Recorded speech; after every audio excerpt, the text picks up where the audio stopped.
Hollywood के कुछ successful universe comic की स्टोरी पर बने हैं और इंडियन कॉमिक्स उतनी ही फेमस है जितना मेरा यूट्यूब चैनल। दोनों को ही कोई नहीं पूछता। और अगर आपको देसी और वेस्टर्न कॉमिक्स पढ़ने को दे या मांगा पढ़ने को दे तो आप क्या पढ़ोगे?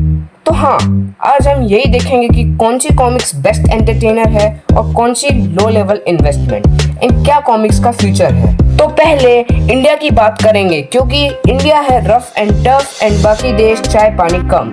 तो इंडिया की स्टोरी यहाँ तक डाउनफॉल में है कि वो कुछ भी बना रहे हैं, जैसे कि वोल्फ और क्रो की कहानी से लेकर टर्टल और शीप की कहानियाँ। ऑल्सो ये सब देखने के बाद लगता है कि कहाँ गई वो महागाथा, वो राइटिंग्स कहाँ है जो हमें प्राउड फील कराती थी। क्योंकि इंडियन कॉमिक्स एंटरटेनमेंट कम और मोरल साइंस स्टोरी ज्यादा प्रेजेंट करती है। एंड ऑल्सो एक इंडियन शो की बात करूँ जो स्टोरी सुनाता है, क्रिश और बाल्टी बॉय, जो कि स्टोरी सुनाते हैं और इंडिया का एक एनिमेटेड शो है।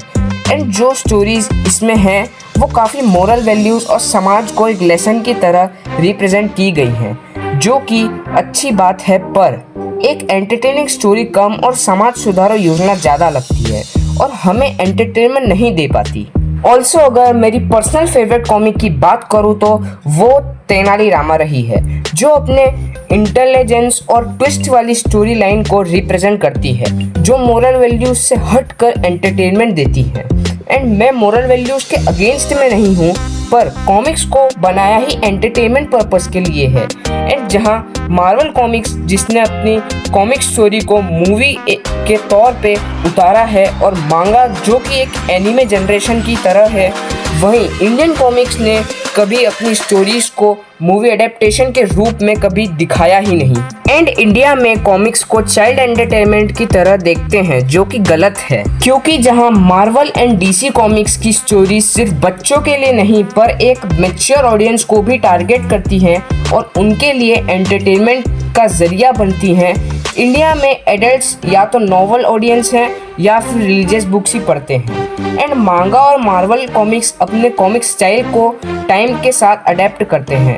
एंड ये कॉमिक्स पढ़ने पर लगता है जैसे हम कोई एनिमेटेड मूवी देख रहे हैं। ऑल्सो जब 90s में लोगों के पास मोबाइल नहीं होते थे और समर में धूप के कारण बाहर नहीं जाते थे तो घर में ही कॉमिक्स का मज़ा लेते थे। इसलिए यूएस और जापानीज ऑडियंस के बीच कॉमिक्स का क्रेज काफ़ी ऊंचा है।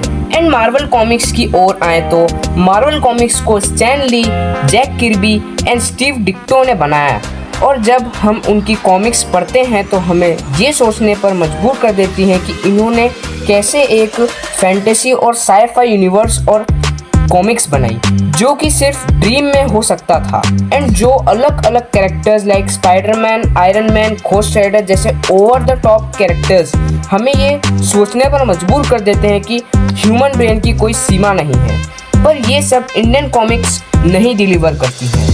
एंड मार्वल कॉमिक्स इसलिए इतनी सक्सेसफुल है और इतनी ऑसम अमेजिंग है। एंड पता है इंडिया में कॉमिक्स के साथ दिक्कत क्या है? तो इंडियन कॉमिक्स ने बहुत चैलेंजेस फेस किए हैं जो कि उन्हें यूएस और जापान के कॉमिक के कंपैरिजन में नीचे धकेलते हैं। इंडिया में कॉमिक्स ने कम्पीट किया entertainment options like movies, televisions. And also India में कॉमिक्स का डिस्ट्रीब्यूशन ट्रेडिशनली वीक है। बहुत सारे बुक स्टोर्स पर अवेलेबल भी नहीं होते हैं compare to the other countries. Also ये चीज़ हार्ड कर देती है रीडर्स को कॉमिक बुक्स एक्सेस करने में। यहाँ इंडिया में काफ़ी नोटेबल कॉमिक पब्लिशर्स हैं लाइक अमर चित्र कथा और टिंकली, जो कि स्टोरी टेलिंग और हिस्टोरिकल जॉनराज में लिमिटेड हैं।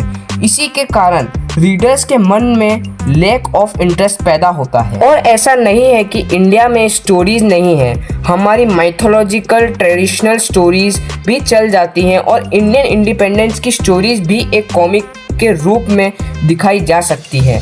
एंड हाँ, अमर चित्र कथा ने ऐसा किया है, पर ये बुक्स और स्टोरीज भी बच्चों की बनकर रह गई और मैच्योर ऑडियंस को टारगेट कर ही नहीं पाई। इंडियन कॉमिक्स हमें मिलती हैं अपनी मिट्टी से, वर्सेस मार्वल कॉमिक्स देते हैं हमें ग्लोबल सुपर हीरोज और मांगा ले जाती है हमें इमोशनल और ट्विस्टेड जर्नीज पे। तीनों अलग, तीनों पावरफुल, विनर वही है जो तुम्हारे दिल को छू जाए।